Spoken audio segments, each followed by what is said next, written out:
ser, atento. Vamos a empezar. ¿Ok?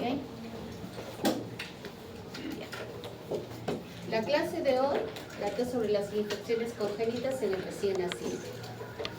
Por favor, la última, la verdad no sé si están acostumbrados a llegar, pero interrumpe que nos toque la puerta. Usted no se siente así. ¿Sí?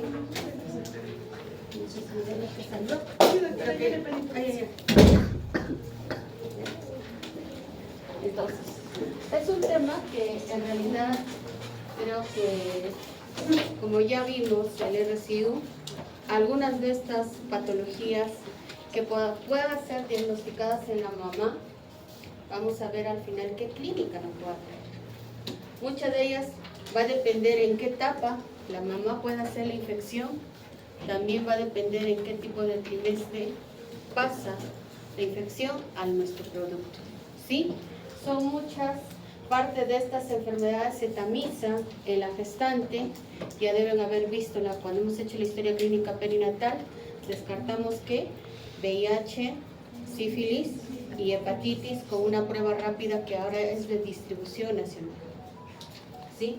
Pero todavía nos falta tamizar otras patologías que no están consideradas en eso, ¿no? Y que tienen efectos al final en el producto y que pueden no solamente producir la muerte fetal, malformaciones y otras condiciones que van a conllevar a morbilidades en el producto. ¿Ok?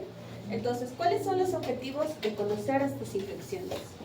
Que ustedes puedan identificar los agentes etiológicos y las manifestaciones clínicas de estas principales infecciones, porque son bastantes. No los tocamos todos, porque hay varias que no las tocamos. Conocer cómo podemos abordar, cómo es el tratamiento y cuáles.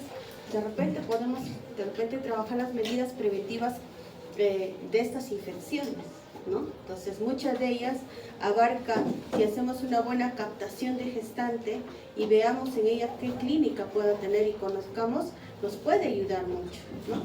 Y conocer las secuelas a largo plazo de estas infecciones, porque no es que acaba, yo hago el diagnóstico, le doy tratamiento y se termina, ¿no? Porque a largo plazo tiene complicaciones, ¿no? Eso. Y algunas de ellas también, las manifestaciones, no necesariamente la vamos a tener ni bien que nazca el bebé. ¿Sí? Entonces, como ya les iba adelantando, estas infecciones, o sea, que transmite la mamá, es un riesgo para este producto que puede producir reabsorción del embrión, abortos, óbitos fetales, malformaciones, y hemos visto la condición que también nos puede hacer que nazca pretérmino o que este paciente sea un retardo de crecimiento intrauterino y que nos pueda producir una enfermedad aguda intraútero o también en el recién nacido postparto, ¿no? Algunas pueden ser asintomáticos, todo va a depender también de la respuesta inmunológica fetal, ¿sí? Pero las secuelas neurológicas crónicas van a estar presentes en algunas de ellas, ¿no? O puede hacer que nazcan niños sanos o sin secuelas, ¿no? Que podamos tener, eso quisiéramos para todos nuestros bebés, ¿no? Pero no siempre ocurre eso. ¿Sí? Entonces ya hemos visto que es producto de esta transmisión vertical que se da de la madre al feto. ¿Sí? Entonces, muchas de estas infecciones congénitas, hablamos de un acrónimo que es TORCH, ¿sí? Entonces, son un conjunto de síntomas, de signos que puede presentar el recién nacido que esté afectado por esta infección, ¿no? Que sean por diversos agentes, no solamente es uno, ¿no? No solamente es bacterial, o sea, viral, parasitario, hasta micóticos, que se agrupan en esta sigla, como vemos, ¿no? Es la T, que se acuerde de la toxoplasmosis, la O de otras infecciones, dentro de ellas está sífilis, varicela, VIH, tuberculosis, Zika, que no tocamos dentro también. En otros países, por ejemplo, toman Chagas. Entonces, va variando según lo que va teniendo el efecto en el producto. Otra de las patologías es rubiola congénita. Si bien es cierto, años anteriores estuvo más casos, pero con lo que en el sistema de vacunación hemos ido mejorando, también ya no vemos rubiola congénita. Citomegalovirus, y lo que es herpes simple, citomegalovirus. Si ven ustedes, han visto ese acrónimo que va para hacer supuestamente tamizaje de torch, no la hacemos todavía en la gestante por el alto costo que significa hacer esa prueba. ¿Sí? Entonces, ya hemos visto, este es un comparativo, ¿no? No lo vamos a tocar para que de repente nos alcance el tiempo para tocar algunos casos.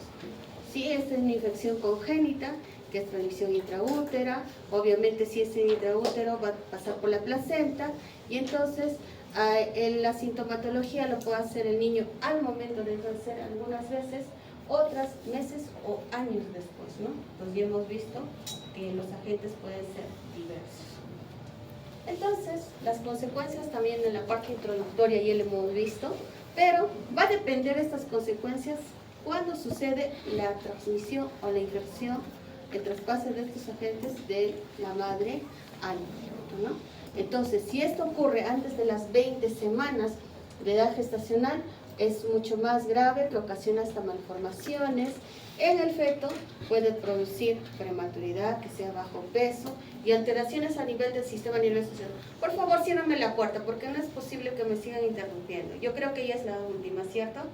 Ya, por favor, entras y cierra la puerta. Asegúralo ya. Buenas tardes, doctora. Discúlpeme la interrupción. El carro se había malogrado y no encontraba ahora. Ya. A ver. Porque si no, y seguimos.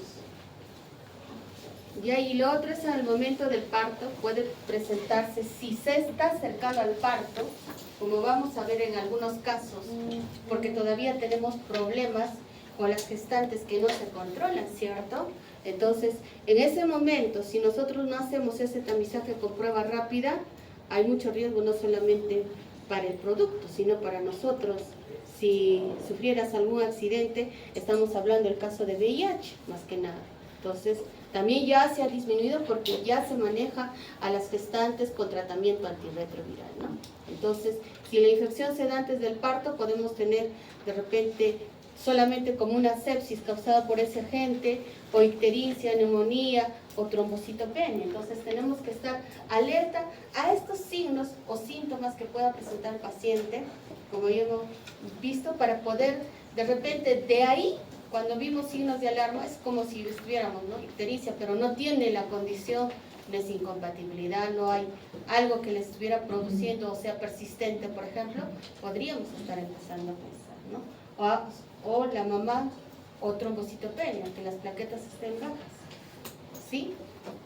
Entonces, esta infección congénita, obviamente en el 70-80% pueden ser asintomáticos, y de estas, hasta nuestros niños nacen, 50-70% nacen asintomáticas. Muchas de estas son prevenibles, ¿sí? Por lo menos estas 3 patologías que se tamizan en la gestante, ya la prevenimos. Si tenemos, obviamente ya sabemos qué tipo de producto vamos a recibir si salieran estas pruebas de tamizaje positivo, o yo voy a hacer un manejo en la gestante que va a disminuir el riesgo en el producto, ¿sí? Entonces, lo otro que es importante es el diagnóstico y tratamiento precoz en muchas de ellas, porque de repente, si yo no sospecho, no voy a hacer el diagnóstico, y al final de repente de cuántos niños que tienen hipoacusia no les hicimos el diagnóstico de citomegalovirus, que es una complicación de esto, ¿sí? Entonces, prácticamente esta es la fisiopatología que sucedería en muchas de nuestras infecciones. O sea, hay una infección materna, hay una infección del torrente sanguíneo. Entonces, esta infección puede producir, o sea, hace que se infecte la placenta o no. Son 2 caminos, ¿no? Si hay infección de la placenta, puede ser con infección fetal, que va a tener efectos en su crecimiento y en la viabilidad, entonces me va a hacer que tenga síntomas. Pero también puede haber infección fetal que sea sintomático, y entonces va a tener una infección persistente y va a tener una lesión a distancia, o sea, no va a ser de forma inmediata, la vamos a poder de repente diagnosticar después, ya sea como lactante o como preescolar o ya en la etapa de repente hasta, ¿ok? Entonces, como no ocurre, cuando no hay infección, entonces no afecta ni el crecimiento ni la viabilidad, ¿no? Entonces, Eso debemos tener en cuenta porque no todo el riesgo es el 100% para todos los pacientes. Como ya les iba adelantando, hay signos que nosotros o hallazgos durante el examen físico podemos encontrar.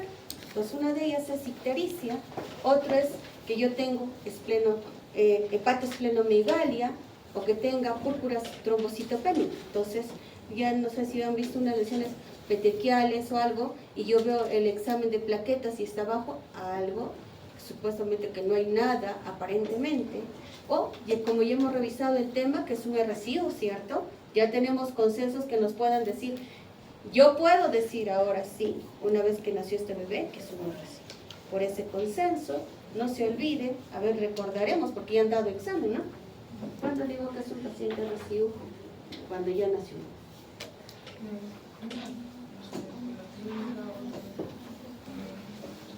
Por la clínica, ven acá.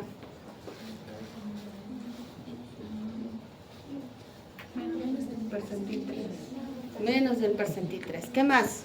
O 3 de los 5 criterios.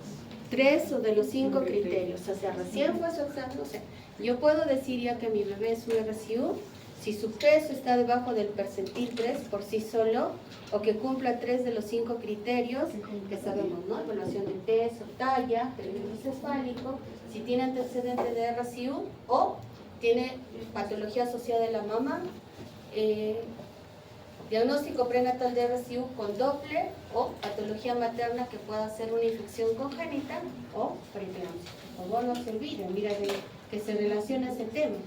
Entonces, ahora vamos a empezar a hablar o alguna de las patologías que de repente en algún momento que no sospechábamos antes, ¿sí?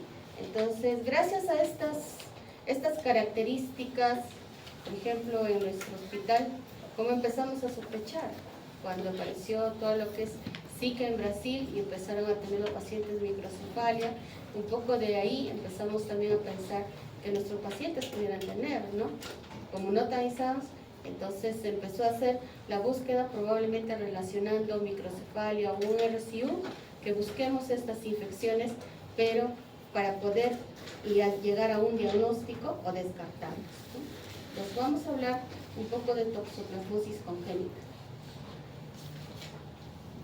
Dentro de la epidemiología, o sea, yo creo que parte de esto es que puedan nacer de 0.2 a 2.000 nacidos vivos con toxoplasmosis y de estas 30% pueden tener defectos congénitos y el 70% asintomáticos. Entonces, miren, no es que todo de las 100 mamás que se puedan infectar, no van a nacer 100 hijos con toxoplasmosis, solamente 30. De estos 30, mira que puedan producir defectos congénitos. Obviamente que si los defectos congénitos la van a tener probablemente cuando la infección sea muy temprana, ¿no? Entonces, solamente el 0.5 al 1% de probabilidad de prima infección durante el embarazo, porque puede ser antes de también que se pueda producir esta infección. Entonces hay que ver también, ustedes, yo me imagino, no sé si en qué tema parasitología, porque me imagino que han tocado este tema y ya saben también las medidas preventivas, ¿no? Entonces, en el 50% tiene la probabilidad de transmisión materna. Entonces, cuando es inferior durante el primer trimestre, mira, el grado de infección es superior durante el trimestre, pero el grado de afectación fetal es mucho más grave durante el primer trimestre, ¿no? Entonces, si nosotros hacemos diagnóstico en la etapa de gestación, obviamente que la probabilidad de esta transmisión vamos a reducir al 5%. ¿Bien? Entonces, yo creo que ya conocen las características de este parásito Toxoplasma gondii, ¿sí? Es un intracelular, tiene distribución oblicua y lo que sí es, tiene el huésped definitivo, el gato, ¿no? No es que hay que eliminar los gatos, porque si tenemos también gatos, hay que desparasitarlos, hay que hacer el manejo y tener el cuidado de que no se infecte. ¿Cuándo se va a infectar? Cuando se come una rata, o cuando yo le dejo a libre demanda y que se vaya por la calle y regrese, ¿no? Y le permiten regresar, ¿no? Al final, quienes se ven afectados va a ser de repente una mujer que está en etapa de gestación, ¿sí? Acá tenemos todas las formas infectantes, ¿no? Que ya ustedes lo conocen, vamos a pasarle un poco a esto. Entonces, todo este es el ciclo de cómo se produce la toxoplasmosis, ¿no? Entonces, ya que el gato definitivo es el huésped definitivo, obviamente al consumir ratones o aves contagiadas es un círculo vicioso, ¿cierto? Entonces, al hacer la defecación también a la mala eliminación de las excretas de los gatos, si yo no lo hago con la higiene adecuada, por decirlo, ya puedo manipular con guantes y todo desechable, y todo, y tengo que hacer eliminación de estas, ¿no? Hasta los areneros hay que cambiarlas frecuentemente, ¿no? Para que, si es que tu gato no le haces el manejo correspondiente, ¿no? ¿Sí?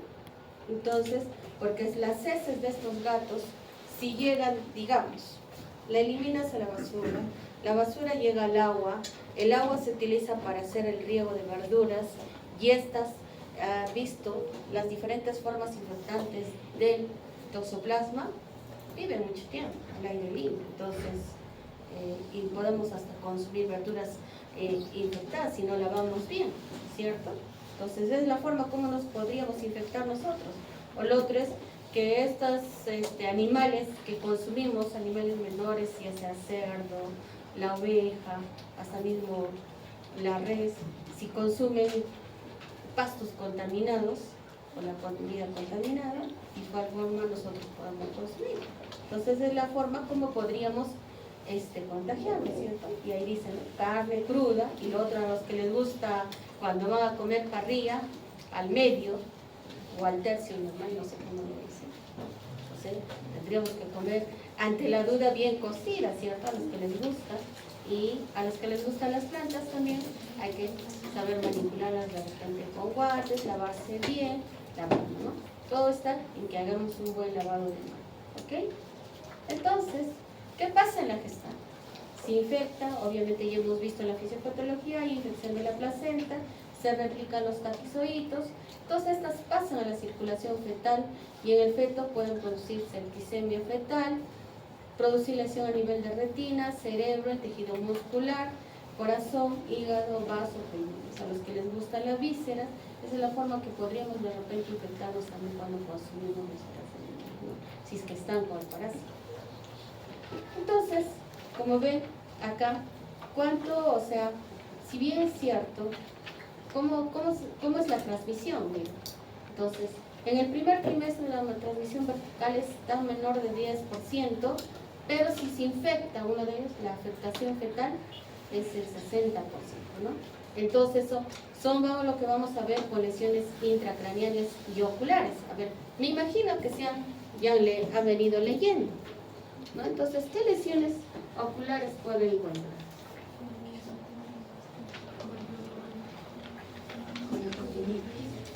¿Ya? ¿Qué más podemos encontrar? Si nos dicen cuál es la afectación. A ver. Ya lo dijeron. ¿Por qué ¿Qué más? Hidrocefalia. Hidrocefalia también puede ser. ¿Qué más podemos encontrar? Calcificaciones. Entonces, por eso y también es importante cuando se decide el tratamiento a quiénes vamos a dar, ¿cierto? No en esta patología, en otras, dependiendo del tipo de afectación, yo voy a hacer el manejo. Entonces, acá el toxo es, el primer trimestre es baja la tasa de transmisión, pero la afectación es más alta, ¿sí?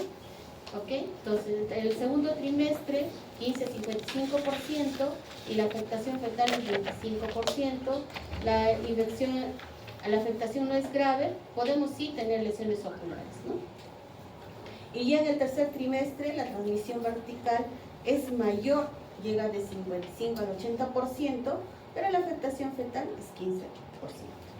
Entonces, no hay afectación intracraneal, pero sí podemos tener lesiones oculares.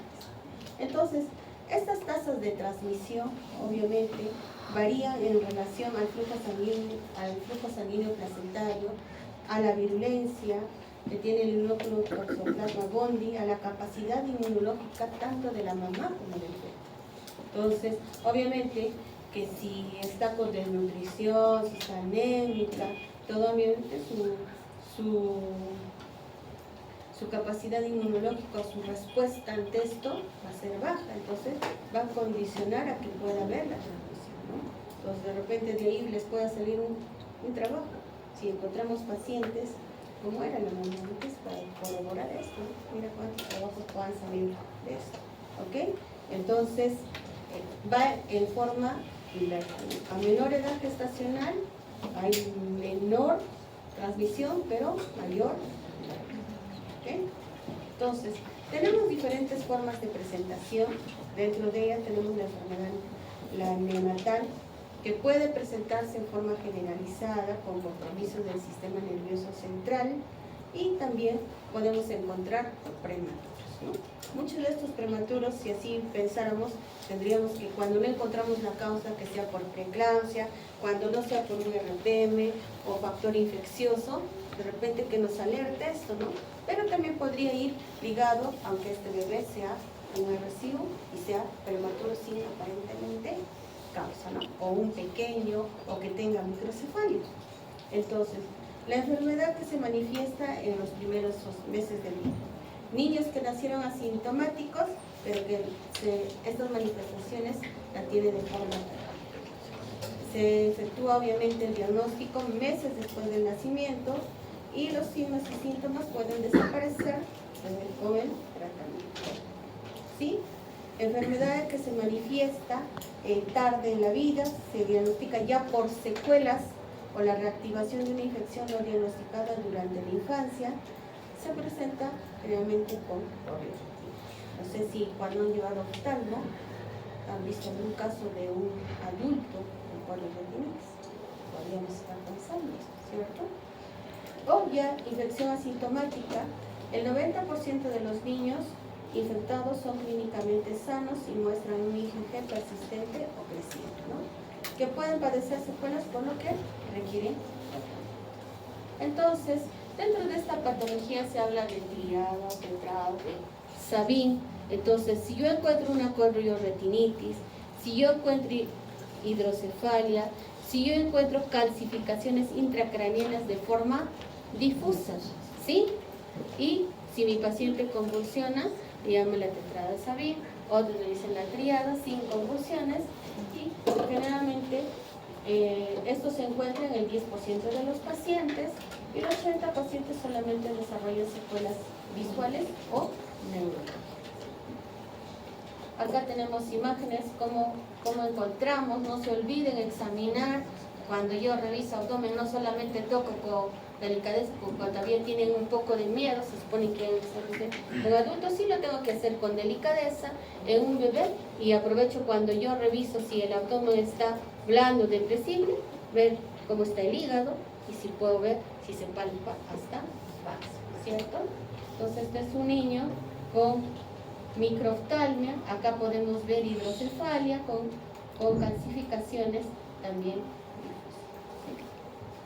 Acá hay otras imágenes que podemos encontrar. No siempre vamos a encontrar calcificaciones e hidrocefalia, solamente podemos, mira, hasta la hidroencefalia.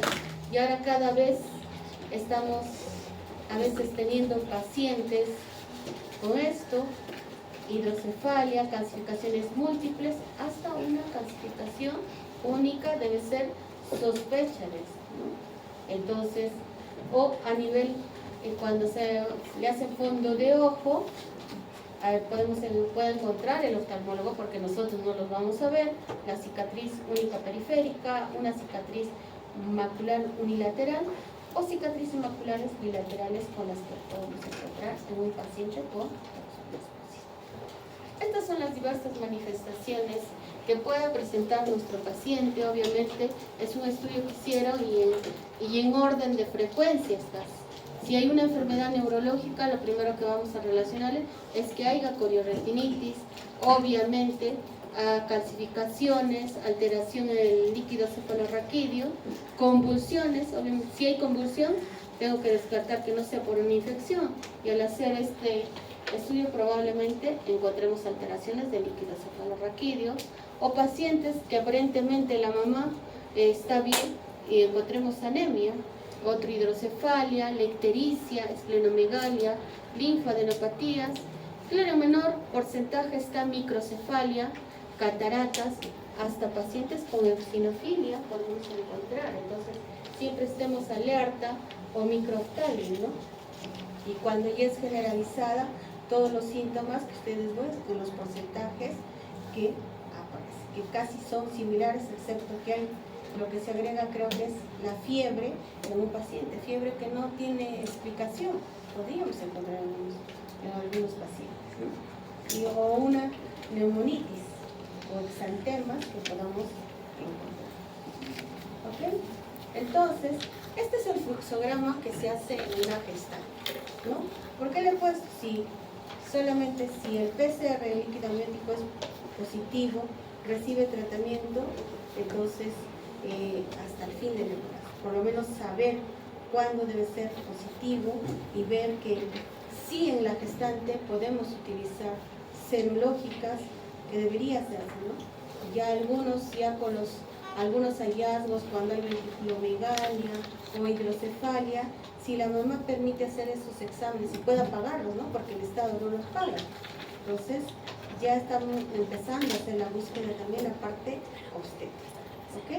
Ahora, en cambio, en el recién nacido, que tenemos sospecha por clínica, ¿no? Entonces, tenemos que, o sabemos ya que es hijo de madre que viene con serología positiva, patoxo, hay que realizar pruebas serológicas, pero al día 10 de vida con el cuerpo. O sea, no lo hago ni bien que nazca. Sí, tengo que hacer al 10º día de vida. ¿Sí? Entonces, eso es lo que nos piden, que hagamos serológicas, IgG, IgM e IgA, ¿no? No sé si en el seguro han visto si hacen IgA, pero en el Carmen solamente tenemos IgM y IgG. ¿Sí? ¿En el seguro lo hacen IgA? ¿Quién está rotando en el seguro? Y yo he visto casos. ¿No hay nadie del seguro que rota haciendo sus prácticas? Jauja. ¿En el salud? ¿No hay nadie en el salud? ¿Seguro? Sí, pero no hemos visto. ¿Ah? No he visto todos. Pero Toxo no hemos visto. No. Pero ya hemos pasado supuestamente ya han hecho la práctica. Sí, pero Entonces, no hemos visto. y pregunten entonces si hacen. Pero en el Carmen solamente tenemos serológicas, o sea, el IgM y IgG, ¿no? Entonces, acá tenemos para ver, si tenemos IgG negativo, hay ausencia de infección congénita. Entonces, negativización en ausencia también de tratamiento una vez que ya se trata. Pero si el IgG sale positivo, como ya habrán visto algunos que ya pasó por el Carmen, hay muchos pacientes que le piden serológicas, ¿sí? Porque fueron prematuros o RCU, ya hay varios. Entonces, ¿qué dice? Que yo debo, o sea, también que la mamá se debe hacer. El IgG, el IgM, se debe hacer la mamá, ¿sí? En caso salga esto negativo, debe hacer su reacción de cadena de polimerasa en líquido cefalorraquídeo. Evaluar las pruebas de Western blot para IgG, que no tenemos, pero si este IgG, o sea, yo le hago las pareadas de la mamá, salen negativos, hay que hacer, pero sí, seguimiento mensual con IgG, ¿ya? Al paciente, hasta los 10 meses de vida. Hay una forma, si persiste, yo le hago hasta los 10 meses, pero si al segundo mes está en incremento y yo encuentro algún signo que persista, yo tengo que probablemente darle tratamiento. O sea, no es que acabe, ¿sí? Porque hacer reacción de cadena de polimerasa en sangre no creo que si tenemos la facilidad con un menor costo y llegar al diagnóstico, lo tenemos que hacer con seguimiento, ¿cierto? Salvo que tenga sintomatología. Pero para eso yo tengo que hacer ciertos exámenes que ahorita lo vamos a ver. Pero si sale IgM, IgA negativo, igual hago el seguimiento, sale negativo, pareo con la mamá y hago el seguimiento solamente con IgG, ¿cierto? Y si ya sale el IgM o IgA positivo, entonces hay que tratar, o es un caso confirmado de toxoplasmosis. Igual la persistencia de positividad a los 10 meses de vida, también se confirma el diagnóstico y yo empiezo a dar tratamiento. Entonces, el PCR en sangre no ha sido útil para detectar casos nuevos, pero sí el PCR o reacción de cadena de polimerasa de líquido cefalorraquídeo ha tenido mejor sensibilidad. El Western blot ha demostrado ser una prueba útil para aumentar la posibilidad de diagnóstico en aquellos casos que tengan serológicas negativos o PCR negativos, ¿sí? Entonces, si yo tengo sintomatología, estoy segura, de repente podríamos tener esa posibilidad de hacerlo, ¿ok? Entonces, ¿qué estudios complementarios tenemos que pedir frente a toda la sintomatología que hemos visto? No se olviden, hemograma, y revisemos si tiene eosinofilia, trombocitopenia o anemia. Evaluación bioquímica, perfil hepático, generalmente hay que pedir fondo de ojo, la pedimos nosotros con interconsulta. Neuroimágenes que deberíamos pedir una eco cerebral o una resonancia. Si en la eco cerebral nos sale que tiene calcificaciones, tenemos que confirmar con una resonancia. Hacer tamizaje audiológico, o sea, potenciales auditivos, ¿sí?, evocados, el que podríamos hacer. Entonces, si yo tengo en la clínica, por ejemplo, tengo un paciente con RCI, aparentemente no tengo nada y tengo que hacer la búsqueda. Pero antes de pedir esta prueba de serológicas, o antes de eso tengo que yo pedir una evaluación oftalmológica, ¿sí?, y una eco transfontanelar que me va a ayudar de repente a sumar a lo que yo todo he encontrado. Todavía nosotros no hacemos tamizaje audiológico, esperemos contar con los equipos que ya vienen con el tamizaje. Neuroimágenes sí realizamos eco cerebral o transfontanelar, y para confirmar también nos da la posibilidad de que confirmemos con una resonancia magnética.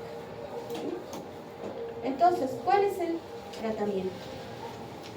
El retraso definitivamente en el tratamiento de la gestante conduce a una mayor afectación cerebral y ocular en el próximo. Entonces, ¿cuál es el fundamento del manejo en el neonato? Que controlemos la progresión de la enfermedad hasta que el propio sistema inmune del niño madure y controle la infección. Entonces, ¿en quiénes tratamos? En niños sintomáticos con IgM positivo, en niños sintomáticos con un IgM negativo, obviamente que lo hago el seguimiento está con IgG, en el recién nacido asintomático con historia de toxoplasmosis especial. O sea, que la mamá ya nos venga con que ha hecho el diagnóstico. ¿Ok? ¿Sí? Entonces, tenemos dos formas de hacer el manejo, de las formas graves y de las formas asintomáticas o leves de estos medicamentos. Dentro del manejo está pirimetamida, sulfadiazina y ácido folínico, ¿sí? Y tenemos dos esquemas para hacer en las formas leves, pirimetamida, sulfadiazina y ácido folínico, o pirimetamida, sulfodoxina más ácido folínico, ¿sí? Entonces, de todas maneras, yo cuando hago el manejo de esta patología tengo que tener evaluación tanto del hemograma, de la hemoglobina, o sea, cuando yo arranque a las 2 semanas y cada mes, ¿no? Por los efectos secundarios que produce esta medicación, ¿ok? Pero hay otro esquema de esto, de manejar las dosis, y aquí en Perú no tenemos ninguno de estos medicamentos. Entonces se utiliza, podemos utilizar medicamentos alternativos como la citromicina, es uno de ellos. Lo otro es toxoplasmosis, también está entrando lo que es clindamicina y lo que es el tibetropin, que es sulfamethoxazol más tibetropin, o famoso clotrimazol. Entonces, se está utilizando otros esquemas alternativos porque no tenemos esta medicación dentro de nuestro territorio. ¿Ok? Entonces, con todo lo que hemos visto, estas serían nuestras medidas preventivas. no solamente para la gestante, sino también para nosotros. No es que no nos podamos hacer una infección, es bien cierto, ya no vamos a hacer corioretinitis, no haremos hidrocefalias, pero nos puede dar otras sintomatologías. Entonces, que comamos la carne bien cocida, lavar los vegetales y comer las frutas peladas, evitar el contacto con gatos y desinfectar su lugar de defecación, evitar comer huevos crudos o leche no pasteurizada, porque hay en otros lugares, ni bien que extraen la leche, les gusta tomar tibio directo de la vaca, ¿cierto? Entonces, hay que, no sé, los que tienen sus granjas, sus estancias, no sé. Entonces, la evaluación costo-beneficio que indica que las pruebas mensuales durante la gestación y las pruebas confirmatorias en el recién nacido hace que mejore la oportunidad y el tratamiento de la toxoplasmosis, ¿no? Al final, reducir los gastos de secuelas que podamos manejar estos pacientes, ¿no? Imagínense manejar un paciente con toda esta patología o un bebé, que significaría, al parecer, no valoran todavía ese costo, pero esperemos que más adelante podamos tener la oportunidad de que ya hablemos con ustedes cuando ya estén ejerciendo la carrera, digamos, ya tenemos la mensaje de toxoplasmosis en la gestante. ¿Ok? Entonces, hablando ya sobre el pronóstico, ¿sí? Los niños con mucha afectación al nacimiento pueden tener desarrollo normal posterior o presentar alteraciones como en los diferentes estudios se han hecho sordera en 15%, retraso mental en el 87%, convulsiones, espasticidad y parálisis y trastornos de la visión. ¿Sí? Entonces, el retraso, como hemos visto, se asocia más a estas todas secuelas. Entonces, también no nos olvidemos del seguimiento, ¿no? No es que ya diagnosticamos, terminamos el tratamiento. ¿Cuánto tiempo es el tratamiento? Un año. ¿Sí? Si nosotros empezamos el tratamiento no es una semana, un mes, es un año. ¿Sí? Ahora, el seguimiento va a ser oftalmológico, tanto por el neurólogo, manejo, o sea, seguimiento con pruebas serológicas, que sea cada 2 o 3 meses hasta que demostrar si el paciente está infectado o no, que hemos visto que podemos hacer este seguimiento, y en los pacientes que han recibido tratamiento pedir al mes a los 3 meses, ¿no? Y continuamente hasta el año. ¿Ok? Vamos a ver otra patología que es citomegalovirus. Entonces, acá podemos tener todas las características de este virus, que es un ADN bicatenario, que tiene cápside viral de simetría icosaédrica y una envoltura viral, que pertenece a la familia herpes virus humanos, está dentro de la subfamilia beta herpes viridae, infecta las células epiteliales endoteliales del músculo liso y células del sistema nervioso central. Tiene propiedades biológicas de latencia y reactivación y es específico del cerdo. Entonces, ¿qué con respecto a la epidemiología en citomegalovirus? Es una infección viral congénita, común, causa pérdida auditiva neurosensorial, que no es hereditaria, causa discapacidad del desarrollo neurológico en los niños, el 0.2 al 6% de los nacidos vivos puede infectarse, o 1 de cada 200 nacen ya con citomegalovirus congénito, y 1 de cada 5 tienen defectos de nacimiento y a largo plazo. Entonces, la transmisión de infección materno al feto, en una prima infección se da del 30 a 40%, y cuando hay una reinfección o reactivación en esta gestante, puede darse la transmisión en 1 al 2%. La transmisión es vertical, hay riesgo de complicaciones fetales y neonatales. La transmisión congénita, obviamente transplacentaria o perinatal, que hemos visto, puede ser transplacentaria o perinatal. ¿Cómo la transmitimos? A nivel por leche materna. ¿Sí? Cuando vieron, por eso es que la leche materna no puede ser compartida de una mamá para otra mamá. ¿Sí? Entonces no podemos hacer eso.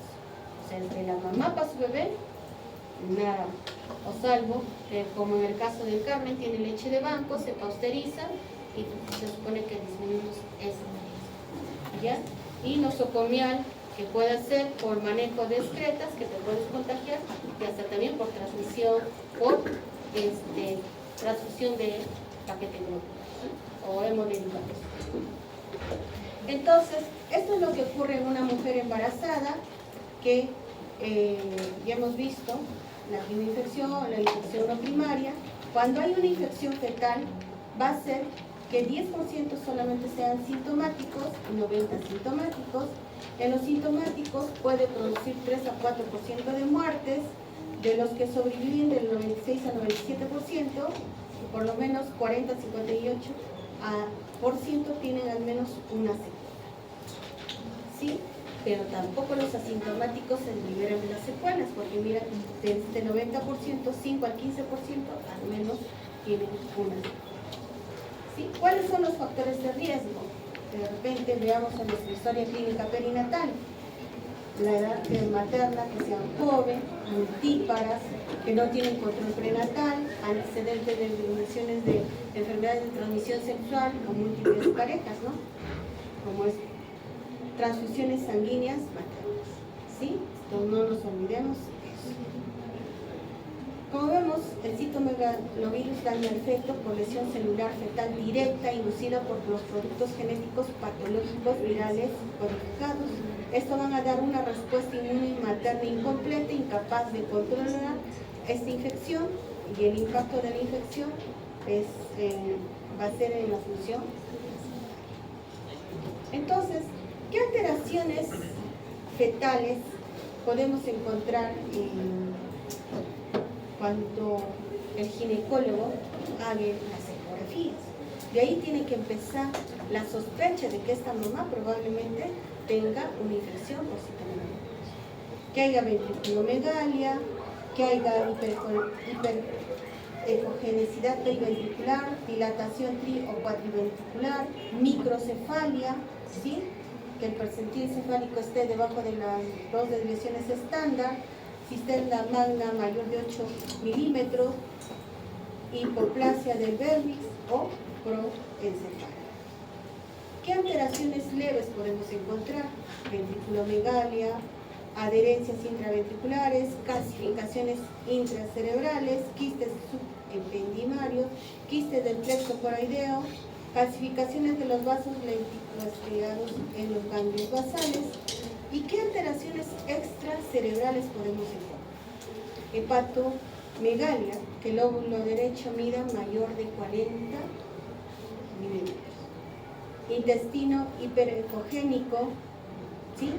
Esplenomegalia, y hemos hablado de la restricción de crecimiento fetal, oliguamios, polidramios, ascitis, derrame pleural, hidrox, placentomegalia, calcificaciones hepáticas o quiste hepática. O sea, mira que desde ahí, obviamente, que empieza la sospecha diagnóstica, ¿no? Porque la mamá a veces son asintomáticas, ¿sí? Entonces, de este 15 a 10% que nace asintomáticos, no va a tener secuelas, que el 35% va a ser una hipoacusia neurosensorial, 2/3 van a tener déficit neurológico y el 4% pueden morir en el periodo. ¿Sí? Entonces, ¿cómo clasificamos al recién nacido con infección por citomegalovirus? Un recién nacido sintomático grave, un recién nacido sintomático moderado, un recién nacido sintomático leve o un recién nacido verdaderamente asintomático. Entonces, el grave tiene compromiso del sistema nervioso central, va a haber alteraciones en este examen neurológico, podemos encontrar microcefalia, alteraciones en las neuroimágenes compatibles, pleocitosis, proteinorraquia o presencia de ADN del citomegalovirus en el líquido cefalorraquídeo, ¿no?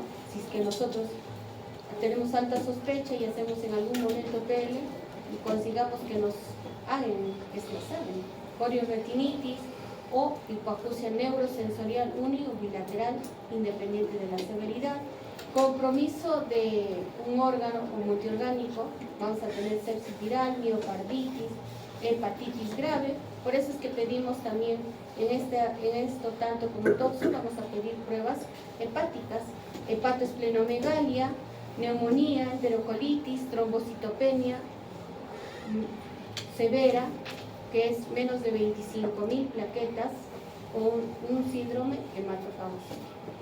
El moderado, obviamente, su compromiso va a ser moderado pero persistente por más de 2 semanas, solamente de un órgano específico compatible con infección con citomegalovirus. El sintomático leve va a tener, una sintomatología transitoria, por ejemplo, aumento de transaminasas leve, hepatomegalia o trombocitopenia leve, con resolución espontánea en 2 semanas, ¿no? O que sea un recién nacido pequeño para la edad gestacional sin otra alteración. Obviamente, si tú tienes un sintomático verdaderamente asintomático, no encuentras nada, ¿cierto? Entonces, dentro de todos los exámenes no hay ningún hallazgo compatible con esta enfermedad. Entonces, acá tenemos las diferentes formas de presentación, los signos, los porcentajes que se puedan encontrar en una infección por citomegalovirus. Y se encuentra en mayor porcentaje si nosotros encontramos petequias o púrpuras, entonces ictericia, no se olvide, hepatoesplenomegalia, que sea pequeño para la edad gestacional, ¿no?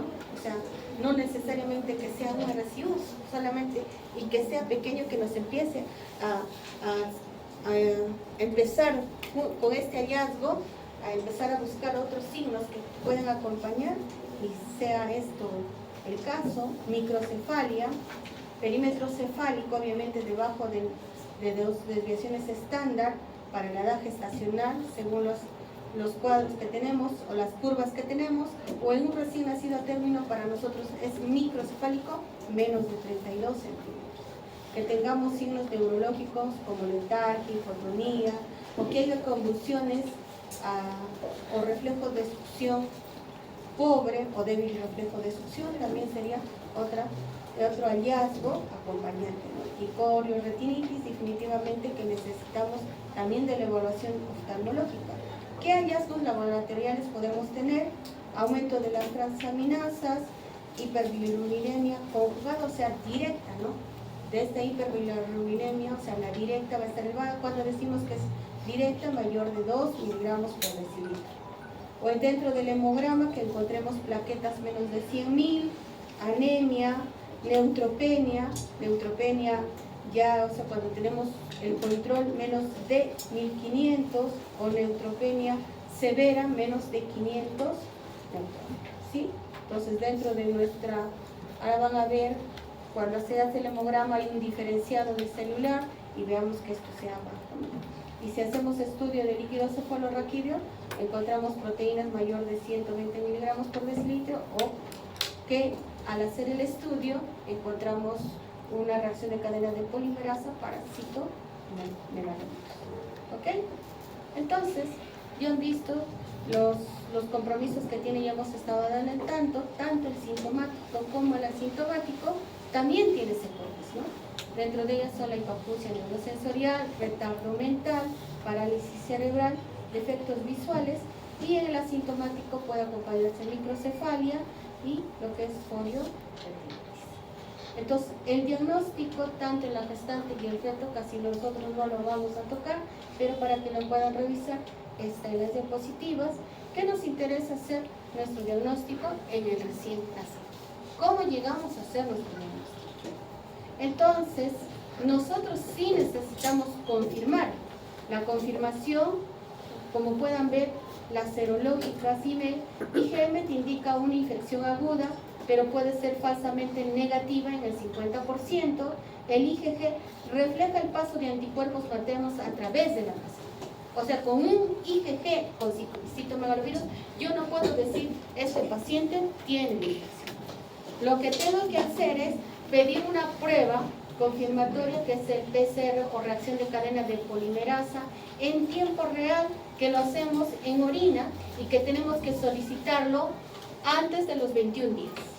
¿Sí? Antes de los 21 días. Ya he visto que toxoplasmosis, si tengo signos característicos, ¿cuándo tengo que hacer la prueba? A los 10 días. ¿sí? Acá, o sea, si saliva, yo tengo PCR, requiere confirmación, y la confirmación y la prueba más utilizada, que tiene mejor sensibilidad y especificidad, es el PCR en orina, ¿no? Para nosotros nos están permitiendo hacerlo, entonces en el cambio, pero es un proceso que requiere hacer informe todo, pero sí, ya estamos haciendo este examen. Entonces, también no se olviden de todos los exámenes complementarios que hay que pedir, es según todo lo que tenemos que hallar, ¿cierto? Entonces, si yo estoy buscando transaminasas que estén elevadas, tendré que pedir un perfil hepático, obviamente un hemograma para buscar plaquetopenia, las pruebas de función renal también, que es importante, evaluación oftalmológica, auditiva, una eco transfontanelar que nos dé hallazgos, que podamos de repente confirmarlas con una resonancia magnética, y también nos da hallazgos patológicos, ¿sí? Entonces, acá vemos un neonato de un día de vida con ictericia colestática, con manchas de arándanos, acá que puedan ver en esta foto, en la región frontal, consistente en hematopoiesis extramedular después de una infección por citomegalovirus. Acá tenemos un paciente con microcefalia, algunos ya han visto, no sé si este grupo, tenemos un paciente con microcefalia en el cano, y bien marcado para que no se olviden. Ya no está en intermedios B, ya está en intermedios C, ¿sí? Entonces, a estos pacientes también hay que pedirle, esto es una eco transfontanelar que podamos ver, ¿sí?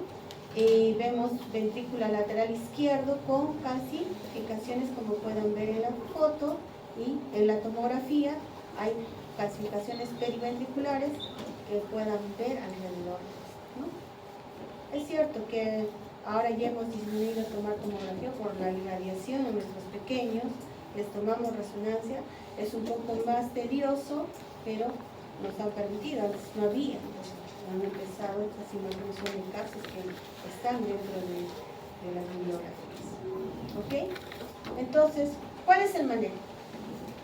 Si yo tengo ya un paciente con compromiso y he hecho todas las pruebas, el manejo va a depender cómo esté mi paciente, si tiene buena tolerancia oral. Acá también nos habla de todos los exámenes que ya hemos visto, ¿no?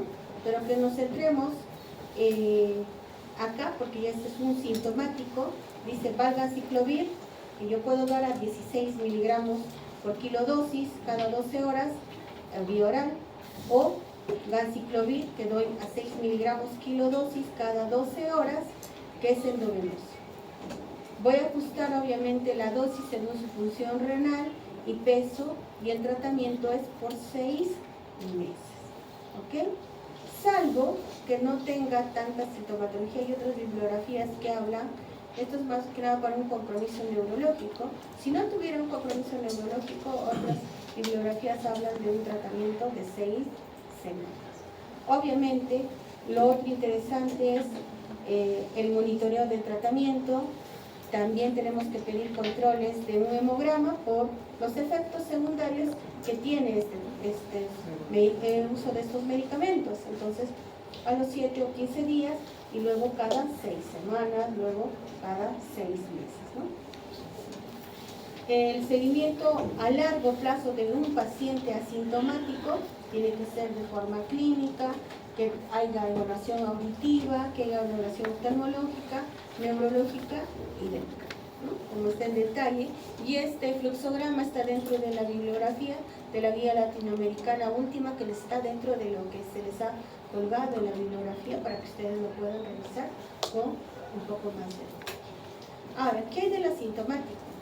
Aún no se ha demostrado beneficio en estos pacientes, pero sí tiene que tener seguimiento a largo plazo, tanto clínico, auditivo, oftalmológico, neurológico y dental, similar al síntoma. ¿Ok? Entonces, ¿cuáles son las medidas preventivas que debemos tener en estos pacientes? O para nosotros mismos tampoco evitar. La transfusión sanguínea pueden prevenirse si realmente tamizaran, pero si ustedes ven nuestra norma, no tamizan las muestras de paquete glomerular. hay otras patologías que sí se tamizan. Si no es posible, la sangre debe filtrarse, o lo otro es hacer otro ya manejo, pero no está instaurado para todas las unidades de banco, solamente la tienen en Lima, que es la radiación que se les hace a paciente globular, que se utiliza en pacientes limados, ¿no? Y lo otro es el manejo de secreciones, tanto de orina, saliva y otros líquidos. La atención a la higiene como el lavado de las manos puede restringir, obviamente, esta transmisión. Entonces, por favor, tienen que, si es cierto, nosotros ya han visto que cuando se ingresa en unidad hay que estar lavando constantemente. Si yo examino a otro paciente, por eso les pedimos también que las uñas sean cortas para que no haya ningún germen y lavarse como debe ser. ¿Ok? Otra patología es el herpes simple. ¿Sí? Yo creo que esta parte, si no me va a alcanzar el tiempo, la voy a pasar rápido, ¿les parece? Si quiero analizar el caso. Vamos a pasar a la epidemiología. Se puede tener una infección neonatal entre 3 al 30 por cada 100.000 nacidos vivos en Estados Unidos, pero en Países Bajos ha habido una incidencia de 1.65 a 3.2 por 100.000 nacidos vivos. Esta infección es infrecuente, obviamente no la vemos seguido. Las madres deben cursar con una prima infección cercana al término del embarazo y que excreten el virus al momento del parto tienen un mayor riesgo, ¿no? Entonces, hijos de madre con reinfección se pueden tratar 25%, hijos con madre con infección recurrente el 2%. Las infecciones genitales son por virus herpes tipo 1 o tipo 2, son de alta prevalencia en el mundo entero, ¿no? Entonces, estos son los tipos de afectación tanto del herpes tipo 1 y tipo 2. El tipo 1 es más frecuente que podamos ver, a ese nivel orofaringe, conjuntiva, la córnea, la piel, ¿no? Ocurre generalmente en la infancia, entonces probablemente en el siguiente ciclo van a ver herpes en los niños pediátricos, ¿no? Y la tipo 2 es afectación del tracto genital, o sea, en el adulto, o como nuestra madre gestante, que puede ser el 50% asintomático y se transmite, obviamente, ya saben que por vía sexual, si es que utilizan preservativo. ¿Sí? Entonces, hasta que estén seguros, obviamente, de su pareja, ¿cierto? No se porten mal. Ya. Obviamente, en el herpes, cuando ya la gestante tiene, entonces va a depender la indicación del parto. Generalmente se indica que nazcan por cesárea cuando hay lesiones genitales activas, primarias o recurrentes, o la mamá está con síndromes prodrómicos, o hay ruptura de membrana, o en el trabajo de parto que han tenido herpes genital primario en las últimas 6 semanas. Estas son las características para indicar cesárea. ¿Sí? Entonces puede ocurrir en tres formas de infectarse nuestro neonato, ¿sí? Intrauterino en el 5%, perinatal en el 85% y postnatal en el 10%, ¿no? A causa, en el intrauterino, a causa de una infección primaria, pero generalmente se van asociando abortos o una infección congénita que podamos tener. Adquieren el perinatal por vía ascendente ante una ruptura de membranas ovulares o durante el parto, ¿no? Si hay esto a nivel perinatal. Postnatal desde una lesión orolabial, mamaria o en extremidades o de familiares o de personas. Por eso, si en algún momento ustedes tienen herpes labial, no dar besos a los bebés. ¿Sí? ¿Ya? Están viendo cómo se pueden contagiar, ¿no? Pues hay que tener cuidado. Nadie dice que pueda tener un herpes labial, ¿no? Es un tipo 1. O los niños pequeños que puedan tener este tipo de infección, y entonces puedes evitar. Una vez que haya esta transmisión, que consideramos congénita, que es poco frecuente, ocurre obviamente infección en la gestante, en el nacimiento, que vamos a observar en nuestro bebé, ¿no? Podemos tener lesiones cutáneas, lesiones neurológicas y oculares. Entonces, hay lesiones activas, cicatrización o aplasia cutis. Si en algún momento ustedes han visto una aplasia cutis en imágenes cuando vean el examen físico, ¿cierto? Pues también que nos hace sospechar que pueda ser que haya tenido o hiperpigmentación o hipopigmentación. Neurológicos, que nuestro bebé nazca con microcefalia, que también podemos encontrar clasificaciones intracraneales, hidranencefalia, ¿no? Es otro que estamos teniendo hallazgos en la Corioretinitis, microoftalmia, atrofia óptica. Bueno, por ejemplo, les comento, tuvimos un paciente que vino trasladado de Satipo, si no me equivoco, para manejo de infección. El bebé llega, convulsiona, pero no tenía microcefalia, no tenía hidrocefalia, aparentemente por el perímetro cefálico. La convulsión medio raro, primero sospechamos que era un asfixiado. Y al final se toma la eco transfontanelar y sale una hidrocefalia. Imagínate, es un para estar buscando, pero es lo único que tenía. Y la hidrocefalia no solamente es del herpes, sino de también, a que se acompaña, que hemos visto. ¿En dónde hemos visto? ¿Toxo? ¿Sí? Entonces, a veces estos casos también casi un poco más se ve, no sé si es por manejo de higiene de la selva, que no muchas todas las poblaciones tienen agua potable, ¿no? De repente no utilizan, ¿no? O el lavado de manos no está así. Entonces, ¿cómo se puede presentar en nuestro bebé esta infección por herpes? Puede ser una enfermedad piel, ojo y boca en el 45%, afectación del sistema nervioso central del 30%, o una enfermedad, ¿no? 25%. Entonces, ¿cuáles son estas características? Son las que repiten lo mismo, solamente los sitios de afección. ¿Cuáles son sus presentación clínica? Si es piel, ojo y boca, entonces tenemos que a los 9, no es que nazca y ya vamos a ver las lesiones. Entonces, si un bebé regresa y empieza a tener estas lesiones, aproximadamente su clínica empieza al 9º y 11º día. El 80% de los pacientes realmente cursan con lesiones vesiculares o ulceradas, o lesiones orales, úlceras, también úlceras oculares. Entonces, casi en todas estas patologías, si estamos viendo hasta ahora, sí o sí tenemos que pedir evaluación oftalmológica, ¿sí?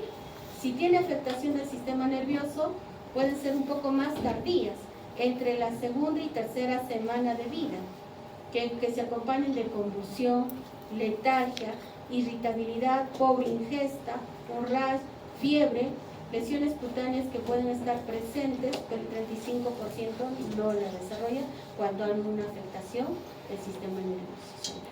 Y diseminada obviamente nos da una sintomatología más variada porque afecta no solamente al sistema nervioso central, sino hígado, pulmones, glándulas suprarrenales, con o sin lesión a nivel de piel. ¿Ok? Entonces podemos tener, igual la presentación va a ser entre el 9º y 11º día. Entonces, si en algún momento piel y la diseminada empieza la sintomatología a los 9 y 11º día. En cambio, la del sistema nervioso entre la segunda y tercera semana de vida, o sea, a partir del 14º, ¿okay? O desde si empieza la segunda semana, primero desde el 7º día hasta así, llegando al 20. ¿Ok? Entonces acá podemos ver imágenes de pacientes con herpes, con afectación generalmente cutánea, ¿sí? Que ven acá, pacientes casi son pequeños, no es tanto que sea, tendríamos que tener su perímetro cefálico y su edad gestacional para decir y arriesgando decir que tiene microcefalia, ¿no? Acá otro bebé con lesiones térmicas, igual, ¿no? Lesiones cutáneas. Entonces, ¿qué necesitamos para hacer el diagnóstico de herpes? Necesitamos hacer PCR en estas lesiones de piel o en hisopados de mucosa, o hacer en suero o en líquido cefalorraquídeo con o sin presencia de síntomas asociados. Es muy sensible, pero un PCR negativo no elimina la posibilidad de la enfermedad. ¿Qué otros exámenes debemos hacer? Un hemograma, un perfil hepático, pedir función renal, análisis obviamente citobioquímico del líquido cefalorraquídeo, y si tomamos muestras no nos olvidemos hacer cultivo, pero cuando yo pido un cultivo de líquido cefalorraquídeo y de sangre no solamente debe ser bacteriano, sino decir que hay un cultivo viral, ¿sí? ¿Qué otros exámenes especiales? Evaluación oftalmológica, radiografía del tórax, que tienen niños con dificultad respiratoria, una ecografía abdominal, buscando signos y síntomas abdominales, en neuroimágenes, un electroencefalograma, obviamente si el paciente ha convulsionado, una ecografía transfontanelar, tomografía o resonancia.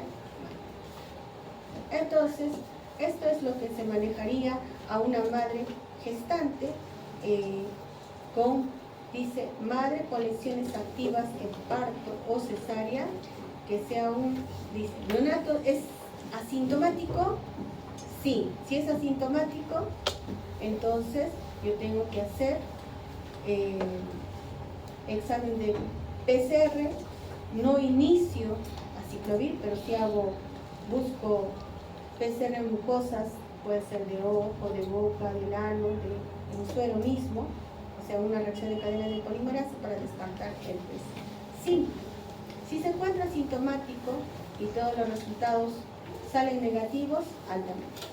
Si el resultado es positivo, tengo que hacer punción lumbar y pedir nuevamente todo lo que se pide en un paciente, ¿no? Hemograma, transaminasas, función renal y perfil de coagulación, iniciar aciclovir a 60 miligramos por kilo día cada 8 horas. Ahora, si el paciente dice asintomático, no, es quiere decir que tiene síntomas. De igual manera hago todo el examen de PCR, transaminasas y de inmediato inicio el antiviral. De igual manera es 60 miligramos kilo día cada 8 horas. ¿Ok? Entonces, estos resultados, si está sintomático y me sale que el resultado es negativo, hago PL, que es normal, reacción de cadena negativo, le daré transaminasas normales, ¿sí? O completo tratamiento de 10 días. Si el resultado, obviamente, no es negativo, es positivo, entonces tengo infección. Si la infección es tipo cutánea, doy 14 días, pero si tengo afectación del sistema nervioso central, doy 21 días. Y debo repetir la PL y hacer el PCR, el líquido cefalorraquídeo, para suspender tratamiento. Si es una infección genital materna recurrente, el resultado negativo, suspendo el aciclovir, educación familiar sobre signos y síntomas de la enfermedad y seguimiento estricto hasta a las 6 semanas. ¿Ok?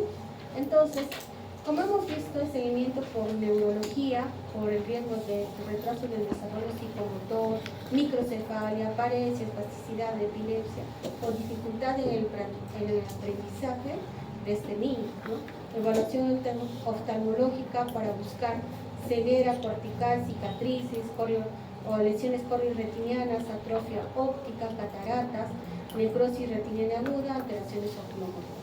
Evaluación audiológica también por el riesgo de sordera neurosensorial y por infectología para el seguimiento de antiviral y posible recurrencia.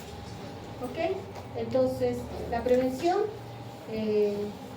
si hay una infección primaria durante las primeras semanas del periparto, o sea, abstinencia sexual, si tiene herpes genital, ¿no? Y aciclovir en el embarazo, se recomiendan infecciones diseminadas o con síntomas graves en la gestación.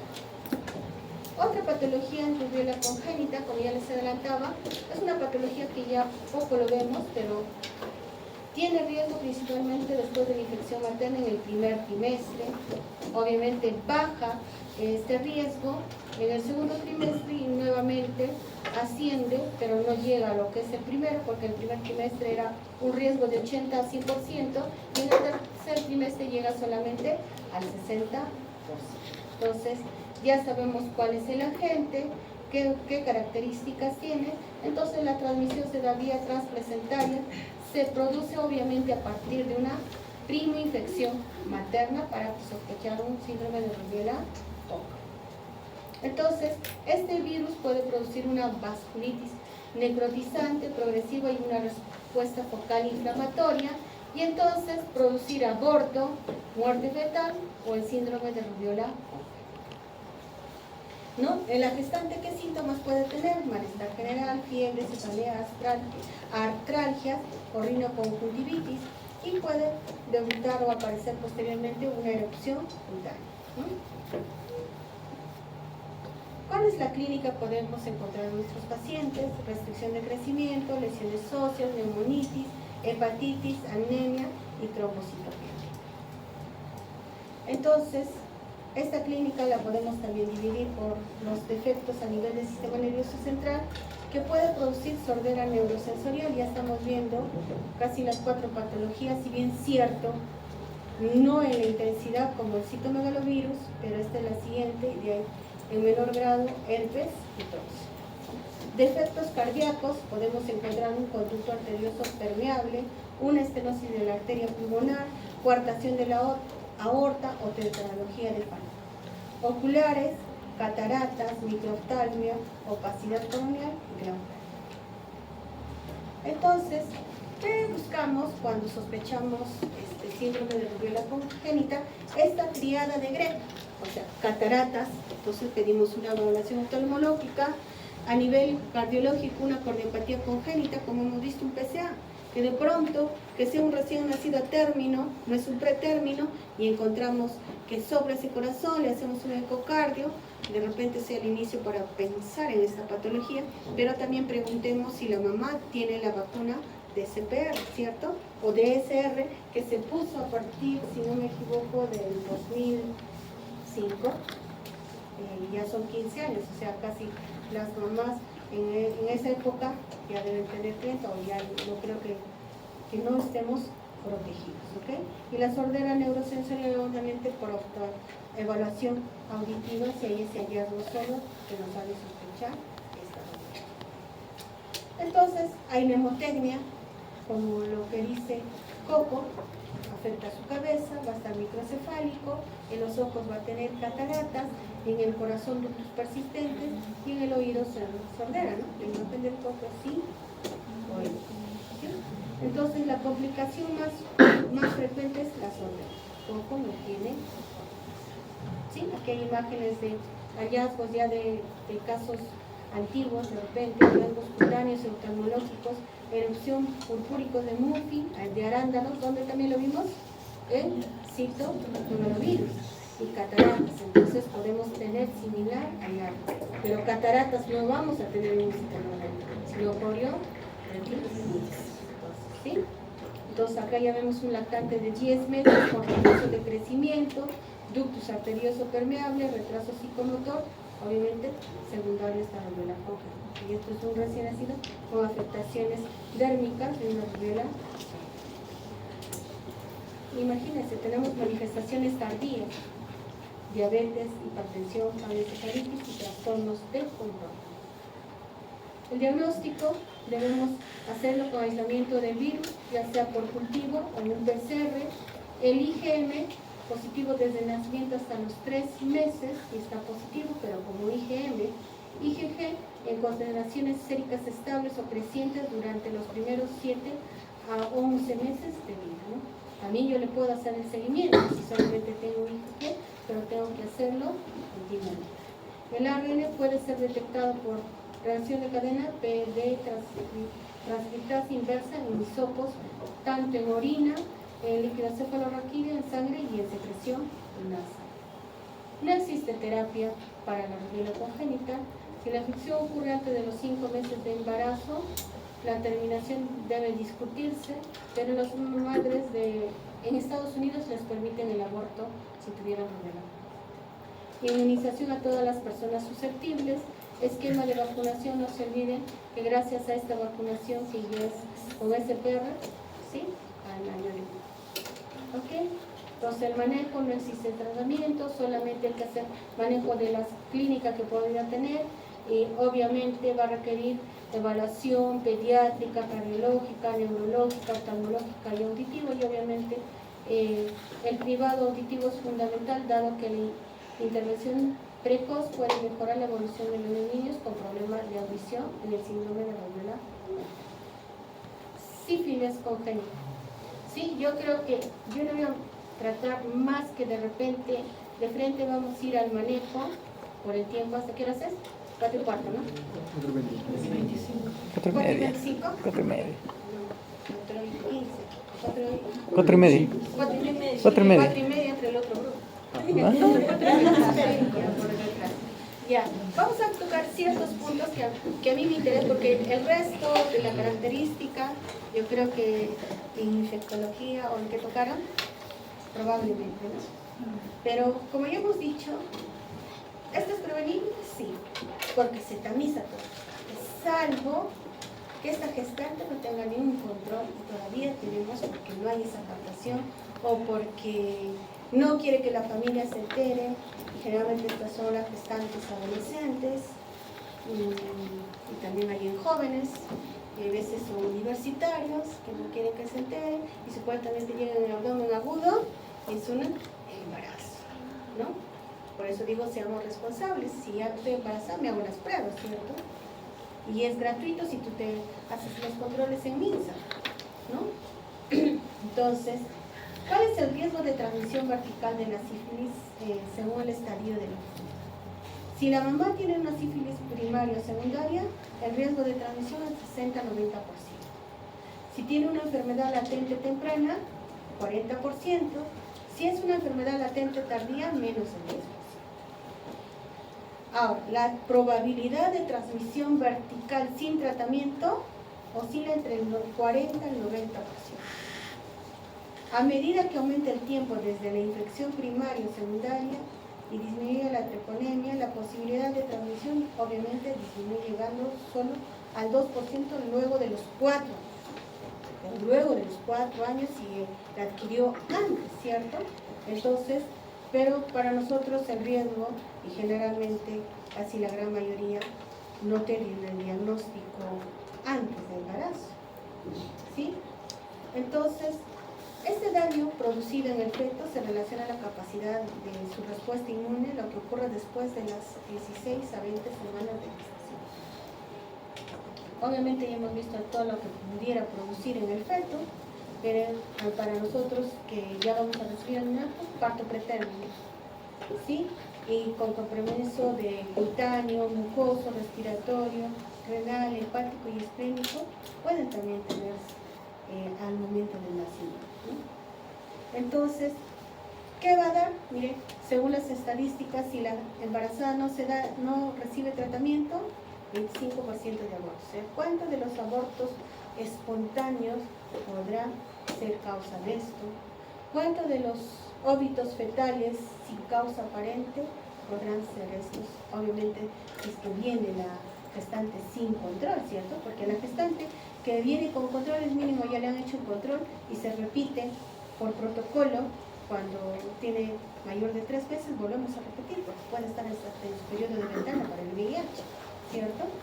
Entonces, el 50%, 40% nace con sífilis congénita, sintomática, y el 60% son asintomáticos. Pero si nuestra gestante recibe tratamiento adecuado antes de las 16 a 20 semanas, el 100% de nuestros recién nacidos nace sano. Entonces tenemos que estar alerta. Cuando nosotros revisemos una historia, no es que ya recibió tratamiento, pero cuándo fue diagnosticado, a las cuántas semanas. Entonces, recordemos este dato. Si recibió tratamiento antes de las 20 semanas, podríamos estar tranquilos, ¿cierto? Pero si fue después de esto, todavía no podemos decir que el producto no va a tener manifestaciones. Entonces, ya hemos visto, miren, 40% de estos embarazos terminan en muerte fatal o peligro. Entonces, y el 50% que sobrevive tiene déficit significativo a nivel físico de desarrollo y neurosexual. Entonces, ¿qué hay de la sífilis congénita? Podemos tener de forma su manifestación precoz, que la consideran menos de 2 años, y también de forma tardía, ¿no? De repente nació asintomático, o no, la mamá nos hizo controles, que todavía podemos encontrar en zonas rurales. Quizás yo creo que ya en la ciudad no, porque todo ya está sistematizado hasta los certificados, si no te dan, ¿cierto? Entonces ya, y la precoz puede ser multisistémica, oligosintomática o asintomática. ¿Qué características tiene si viene como multisintomático? Es un recién nacido gravemente enfermo, séptico, puede tener otra vuelta, nos aparece este término de RSIU, hepatosplenomegalia, que tenga compromiso del sistema nervioso central, hepatitis, pancreatitis, neumonía alba, glomerulonefritis, osteocondritis, corioretinitis, ensalpimiento, uveitis y lesiones. Yo la verdad una sola vez he visto hasta ahora con lesiones, que es así desfacelándose, es un bebé a término, manos. De ahí ya lo he visto más casos, ¿sí? Similares a esto, un poco más, y podemos ver estas características, ¿no? El atérmino que se despliega no es lo mismo que se tiene más bien, pero no es esto, ¿sí? ¿Qué vemos acá? Es un paciente con los datos clínicos. ¿Qué vemos acá? Un paciente con sífilis que tiene una neumonía,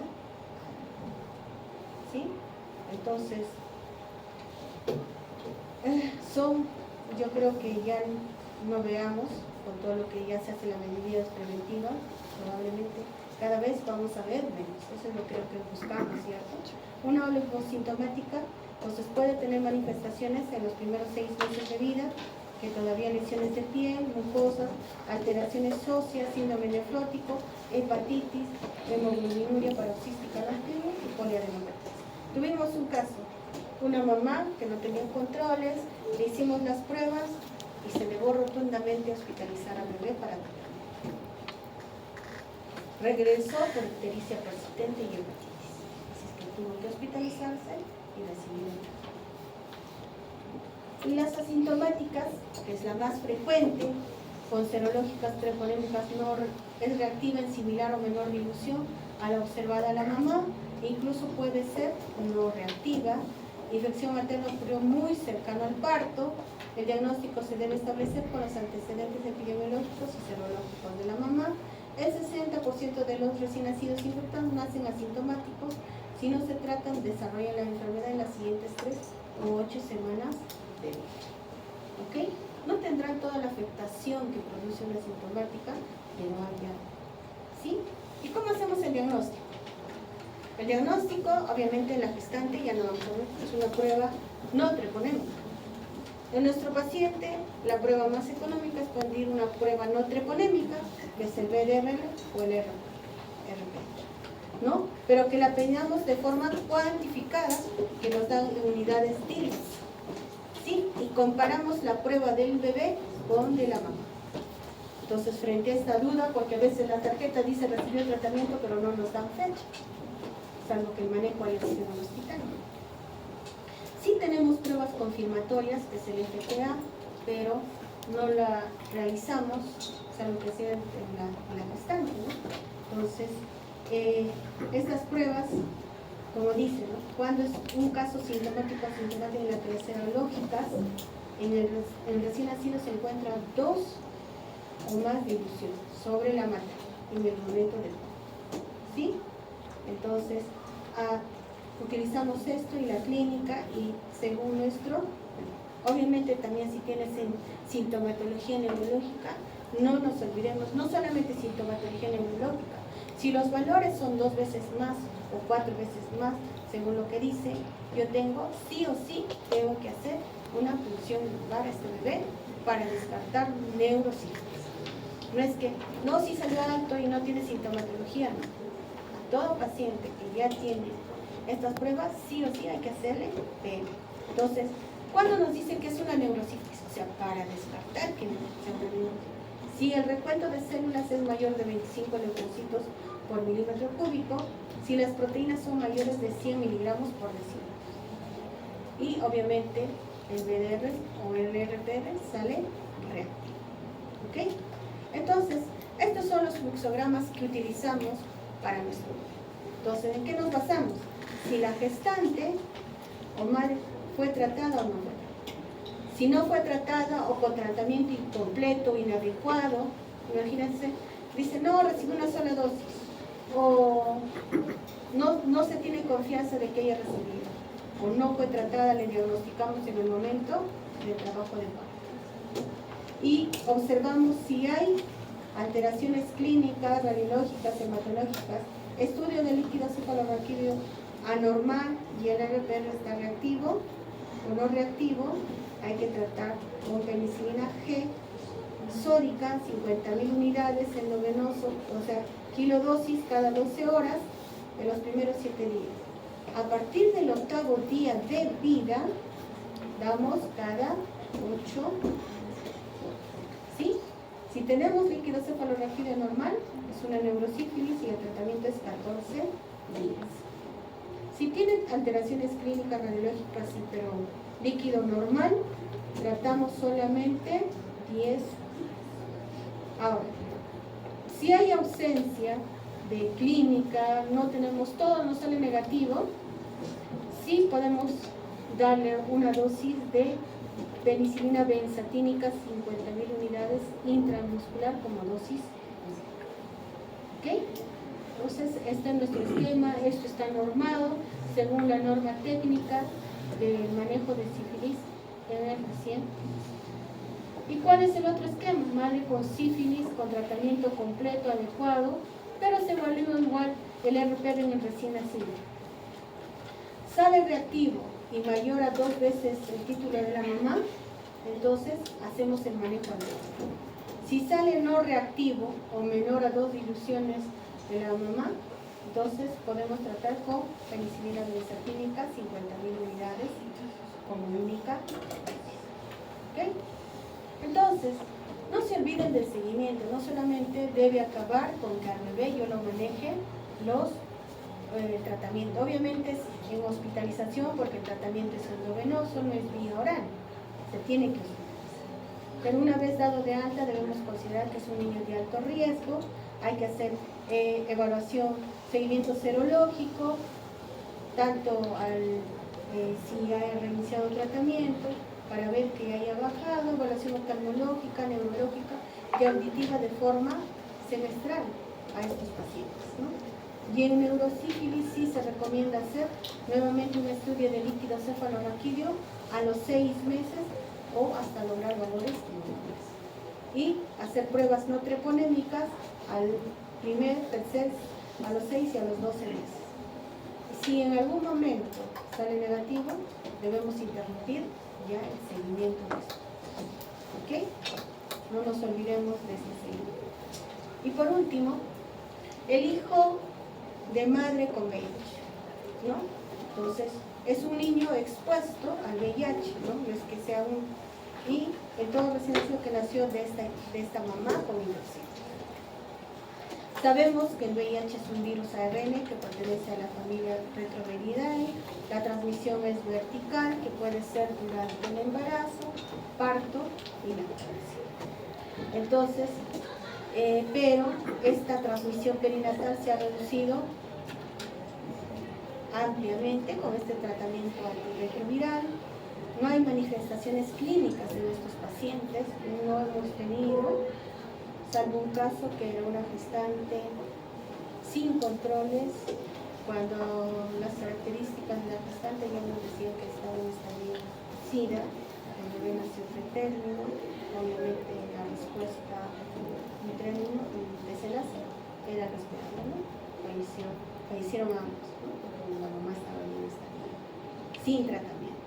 sin tratamiento, lamentablemente. De ahí casi todos los pacientes que hemos visto nacen bien, solamente son hijos que están expuestos obviamente al VIH. Entonces, como vemos, todas las medidas preventivas que se han dado ya y están normados en nuestro sistema de salud, ha hecho que sea esta reducción, que es diagnóstico temprano. Obviamente, si yo hago un diagnóstico temprano, voy a dar antirretroviral a la mamá. Durante el parto, sabemos que nace la gran mayoría por cesárea, pero también tenemos que ya pueden nacer por parto vaginal, pero tiene una condición, es la carga viral. ¿Sí? Eso es muy importante. Entonces, esperemos que mucho tiempo, porque hasta que se vaya el estudio de carga viral hasta Lima, obviamente sí nos demora, ¿no? A la gestante. Y el otro, que está contraindicada, la lactancia materna. ¿Sí? Eso ya vieron en el... Entonces, se pide tanto la carga viral, el recuento de CD4, ver cómo está y ver todas estas afecciones que pueda tener la mamá, lactancia materna y mastitis, ¿no? Entonces, ver la condición, si está en una infección aguda, todo esto se valora para determinar también la pero la gran mayoría es por cesárea, ¿sí? Entonces, ¿qué depende de hacer un diagnóstico de la gestante?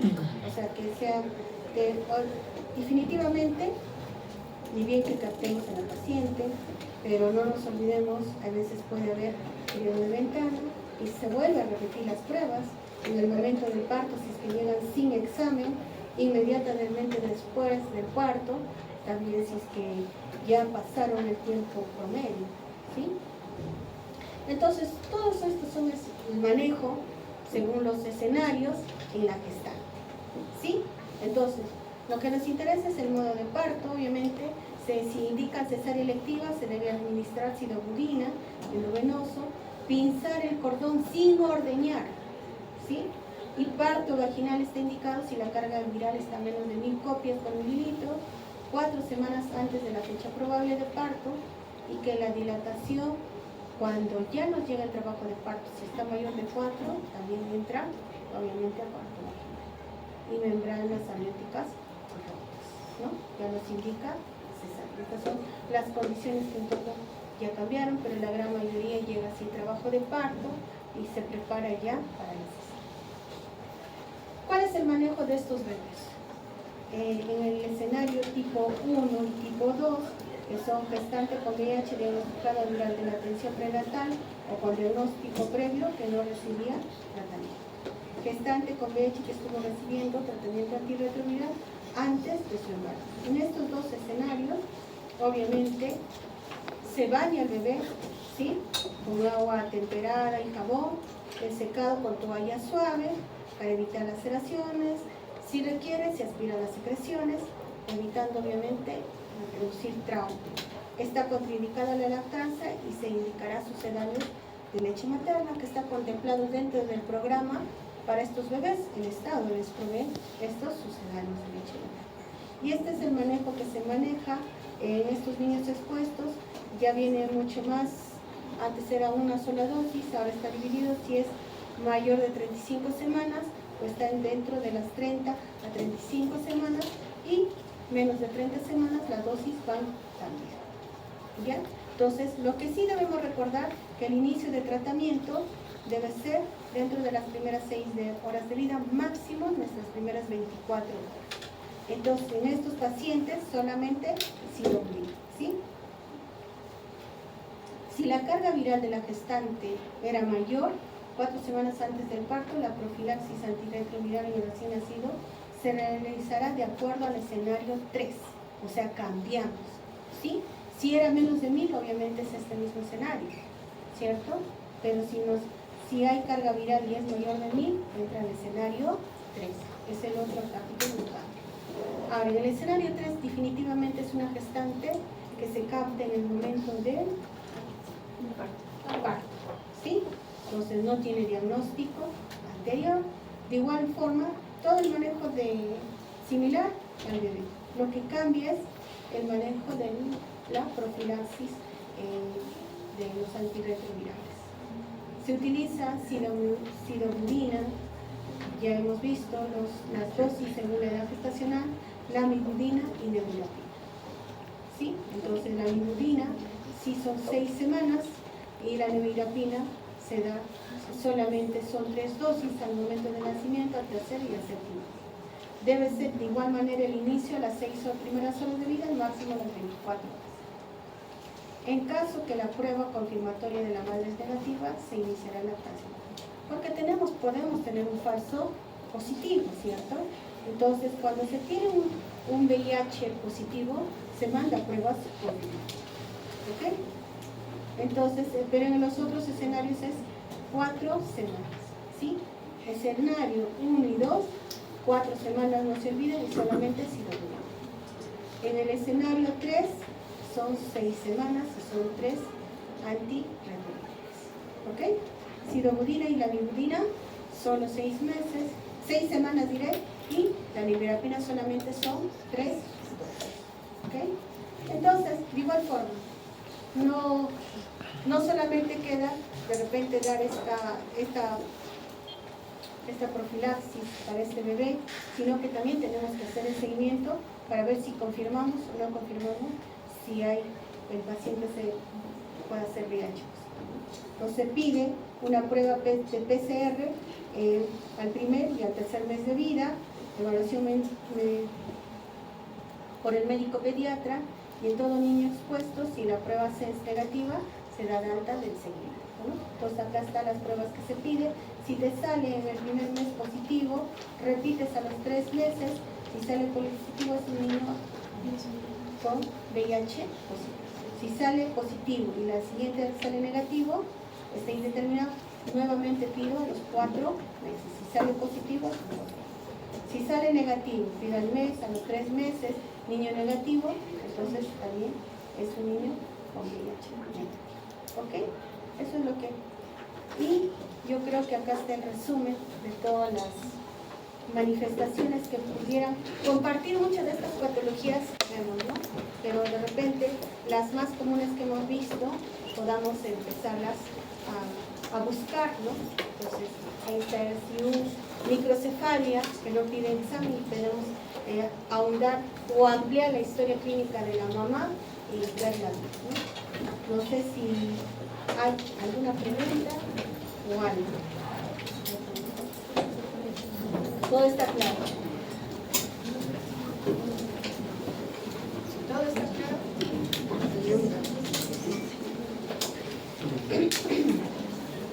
La lista,